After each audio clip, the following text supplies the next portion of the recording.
today discuss BSc second year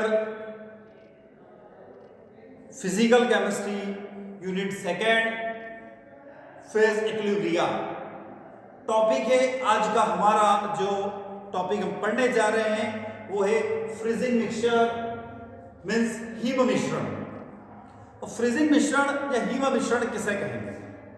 तो यदि हम कहें कि जब हम क्या करें, आइस यानी कि बर्फ और उसमें सॉल्ट मतलब कि लवण, जब बर्फ तथा लवण को मिलाने से जो मिश्रण बनता है उसे हम लोग फ्रीजिंग मिक्सचर यानी कि हिम मिश्रण कहते हैं। चाहे हम लोग आइस को सॉल्ट के अंदर मिलाएं या सॉल्ट को आइस के अंदर मिलाएं, सभी फ्रीजिंग मिक्सचर यानी कि हिम मिश्रण कहलाते हैं। इन हिम मिश्रणों को हम लो टेम्परेचर ऑब्जर्व करने के लिए, लो टेम्परेचर यानी कि कम तापमान प्राप्त करने के लिए प्रयोग में लाते हैं। हिम मिश्रण का सबसे जो फेमस एग्जांपल है वो है NaCl और वाटर। जब NaCl को वाटर के अंदर मिलाया जाता है तो इन दोनों से बनने वाला जो सॉल्यूशन होता है उसे हम लोग हिम मिश्रण यानी कि फ्रीजिंग मिक्सचर कहते हैं। और आइस यानी कि जो वाटर है जो कि बर्फ फॉर्म में, आइस फॉर्म में, और NaCl को जब हम मिलाते हैं तो टेम्परेचर को लो यानी कि लो टेम्परेचर प्राप्त करने के लिए, न्यूनतम तापमान प्राप्त करने के लिए इस NaCl और वाटर मॉलिक्यूल का सॉल्यूशन यूज किया जाता है। तो यदि हम कहें कि जो टेम्परेचर, लो टेम्परेचर हमें मिल रहा है उसको हम लोग क्या कहेंगे, तो उसे हम लोग हिम क्रांतिक ताप के नाम से जानते हैं, या फिर इसको हम लोग क्रायो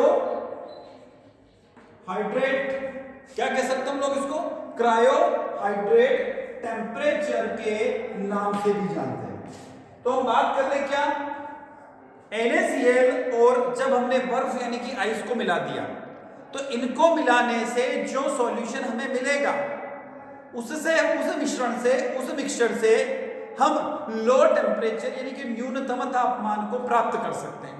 उस लो टेम्परेचर यानी न्यूनतम तापमान को क्रायोहाइड्रेट टेम्परेचर यानी कि हिम क्रांतिक ताप कहते हैं।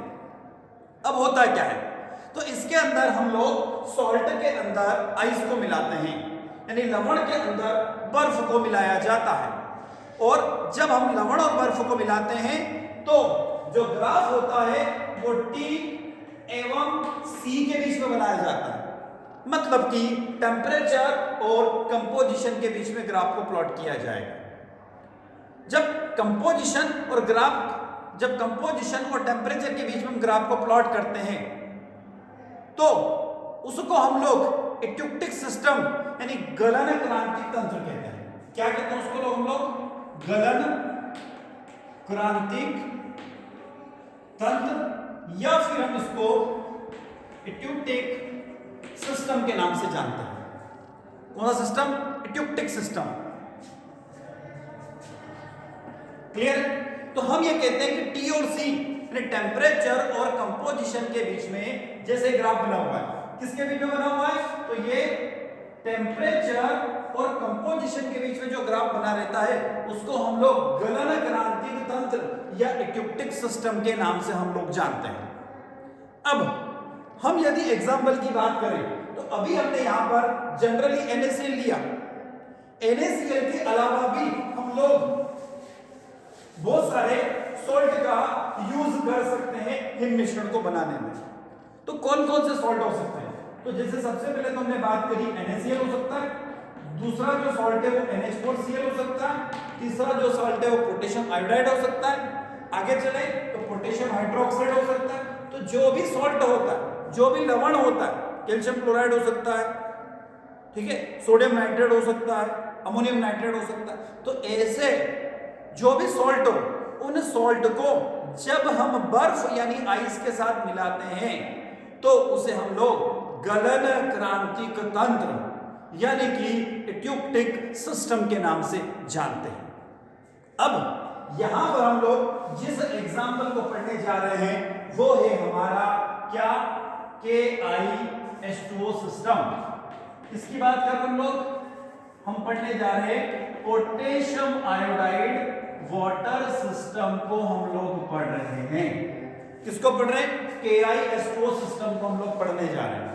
जब हम KiH2O सिस्टम को पढ़ रहे हैं तो हम यहाँ पर गलन क्रांतिक तंत्र की बात कर रहे हैं, जिसको हम लोग इट्यूक्टिक सिस्टम कह सकते हैं। इसका कह सकते हैं हम लोग इट्यूक्टिक सिस्टम या गलन तांत्रिक तंत्र कह सकते हैं।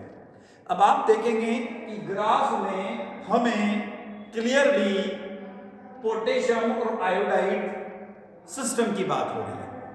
जो पोटेशियम आयोडाइड को हम लोग देखें तो एक तरफ तो ग्राफ में हमने लिया टेम्परेचर और दूसरी तरफ लिया है कंपोजिशन।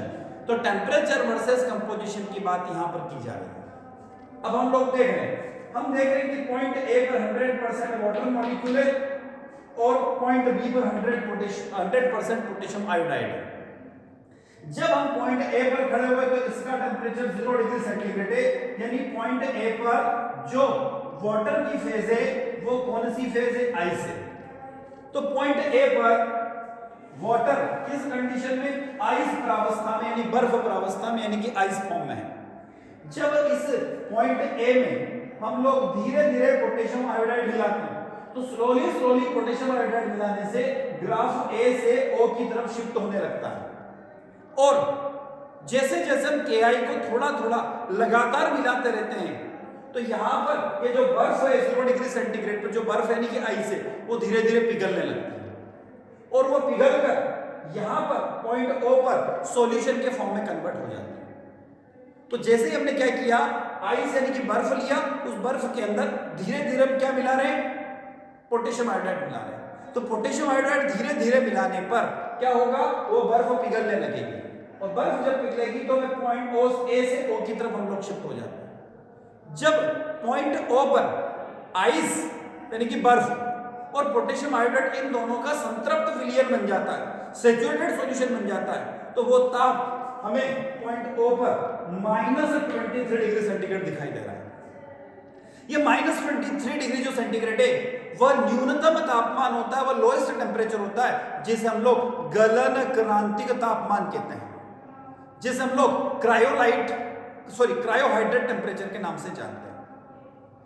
यह तापमान यानी यह टेम्परेचर लवण की प्रकृति यानी जो सॉल्ट लिया पोटेशियम आयोडाइड उसके नेचर तथा उस आइस यानी उस बर्फ के रेशियो के ऊपर डिपेंड करता है।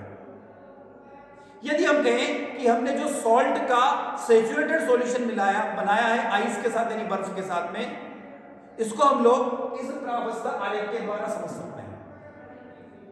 हम यदि इस प्रावस्था आरेख की बात करें तो आप देखेंगे कि यहां पर हमें इस पॉइंट से ऊपर हमें कंप्लीटली सॉल्यूशन दिखाई दे रहा है और आप देखेंगे लेफ्ट साइड और राइट साइड ऑफ रीजन, तो एक तरफ तो आइस प्लस सॉल्यूशन है, दूसरी तरफ पोटेशियम आयोडाइड प्लस सॉल्यूशन। इधर देखते तो हमें 100% आइस दिखाई देगी और दूसरी तरफ देखेंगे तो हमें 100% पोटेशियम आयोडाइड दिखाई देगा। तो बिंदु O यानी पॉइंट O जो हमें दिखाई दे रहा है वह लवण यानी सॉल्ट पोटेशियम आयोडाइड और बर्फ से बने क्रायोलाइट सॉल्यूशन या इट्यूक्टिक सॉल्यूशन या फ्रीजिंग मिक्सचर या हिम मिश्रण का सबसे लोएस्ट टेम्परेचर होता है। तो ये तो हमने बात करी हिम मिश्रण की। अब यहां पर हिम मिश्रण के हम कुछ और एग्जाम्पल देखते हैं और समझते हैं। मैं भी एक टेबल लेके आ रहा हूं, उसके द्वारा उसको देख रहे हैं हम लोग। अब बोर्ड पे आपको एक टेबल दिखाई दे रही है। इस टेबल में यदि हम लोग देखें तो हमने यहाँ पर हिम मिश्रण यानी फ्रीजिंग मिक्सचर की बात की है। पहला कंपोनेंट यानी पहला घटक और दूसरे घटक को हमने मिलाया। हम पहला एग्जांपल देखें तो हमने कहा पहला घटक हमारे पास में NH4Cl यानी अमोनियम क्लोराइड है। उस अमोनियम क्लोराइड का हमने भार भाग से पार्ट बाय वेट लिया हमने 1। दूसरा कंपोनेंट जो दूसरा घटक है वो I से पार्ट बाय वेट यानी भार भाग से लिया 4। और उसका लोएस्ट टेम्परेचर हम प्राप्त कर सकते हैं -15.4 डिग्री सेंटीग्रेड। इसी टाइप से हम लोग यहां पर देखें, दूसरा लिया अमोनियम नाइट्रेट 100 लिया बाहर भाग से, और आइस को लिया 131, लोएस्ट टेम्परेचर हम प्राप्त कर सकते हैं -17.5 डिग्री सेंटीग्रेड। तीसरा लिया हमने सोडियम नाइट्रेट, बाहर भाग से एक आइस, बाहर भाग से 2 है, यानी पार्ट बाय वेट 2 है। लोएस्ट टेम्परेचर हम ऑब्जर्व कर सकते हैं -17.8 डिग्री सेंटीग्रेड। हमने लिया अगला NaCl, ये 33 बाहर भाग से होता है, आइस जो होता है बाहर भाग से 100, हम हिम मिश्रण प्राप्त करते हैं -21 डिग्री सेंटीग्रेड, मतलब -21 डिग्री सेंटीग्रेड तक आप टेम्परेचर माइनस में 21 डिग्री सेंटीग्रेड तक हम प्राप्त कर सकते हैं। कैल्शियम क्लोराइड यदि हम लेते हैं, बाहर भाग से 100, हमने आइस ली बाहर भाग से 7, देखो कितना लोएस्ट टेम्परेचर आप ऑब्जर्व कर सकते हैं, -55 डिग्री सेंटीग्रेड हम ऑब्जर्व कर सकते हैं। क्लियर है? तो ये तो हमारे कुछ एग्जाम्पल हम लोगों ने यहाँ पर टेबल में देखे, जो कि किसकी बात करें, फ्रीजिंग मिक्सचर की बात कर रहे हैं। यदि हम एक और टॉपिक की बात करें जो हमारे सिलेबस में दिया हुआ है, उसकी मैं चर्चा कर लेता हूं। टॉपिक 2 मिनट का है, उसको भी हम समझ लेते हैं। अब ये तो हमारी एक टेबल जो हमने भी पढ़ी है, इस टेबल में यहां पर क्लियरली बताया गया है कि एक सॉल्ट और दूसरा आइस जब इनको मिलाया जाता है, तो मिलाने के बाद में जो सॉल्यूशन बनता है, जो सैचुरेटेड सॉल्यूशन बनता है, उसका भार भाग यानी वेट बाय पार्ट कितना होना चाहिए, और हम कितना लोएस्ट टेम्परेचर हम उससे ऑब्जर्व कर सकते हैं। इसके अलावा भी होते हैं, जैसे अल्कोहल को आप सॉलिड कार्बन डाइऑक्साइड में मिला दें तो -72 डिग्री सेंटीग्रेड तक आप प्राप्त कर सकते हैं। ईथर यानी CH3OCH3 को जब हम सॉलिड CO2 में मिलाते हैं तो -77 डिग्री सेंटीग्रेड तक आप टेम्परेचर प्राप्त कर सकते हैं। यानी माइनस में हम जब टेम्परेचर को प्राप्त करेंगे तो जरूरी नहीं कि सेकंड कंपोनेंट ICO, वहां पर सॉलिड CO2 का भी यूज किया जा सकता है। एक और की मैं बात कर रहा हूं, एसीटोन वाटर सिस्टम, ठीक है, sorry acetone dry ice, Hindi बोले एसीटोन शुष्क बर्फ तंत्र, इसकी बात की जा रही है। अब हम क्या कह रहे हैं कि शुष्क बर्फ कहते हैं किसको, ड्राई आइस किसे कहते हैं, तो सॉलिड कार्बन डाइऑक्साइड को ड्राई आइस कहते हैं, शुष्क बर्फ कहते हैं।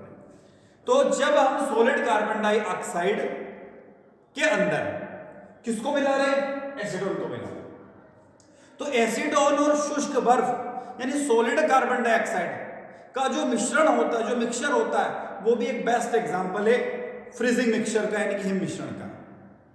इस हिम मिश्रण में हम अत्यधिक यानी लोएस्ट टेम्परेचर को भी प्राप्त कर सकते हैं, और इस हिम मिश्रण का जो थ्योरी है, जो सिद्धांत है, वो NaCl और वाटर से बने या पोटेशियम आयोडाइड और वाटर से बना जो सिस्टम होता है उसके जैसी होती है। तो इसमें ज्यादा डिफरेंस नहीं हो सकता। हाँ, खास बात क्या, उसकी तरफ मैं ले चलता हूं।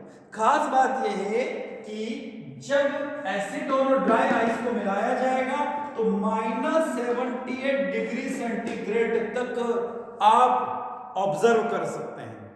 यानी एसीटोन और ड्राई आइस को सबसे बेस्ट फ्रीजिंग मिक्सचर कहा जाता है, सबसे बढ़िया हिम मिश्रण कहा जाता है। अब देखो कितना lowest temperature -78 degree centigrade observe किया जा सकता है। तो ये तो हमने इस लेक्चर में पढ़ा फ्रीजिंग मिक्सचर, और इसी तरीके के इसी जो BSc सेकेंड ईयर के अगले लेक्चर के लिए आप हमारे साथ जुड़े रहिए। Thank you students.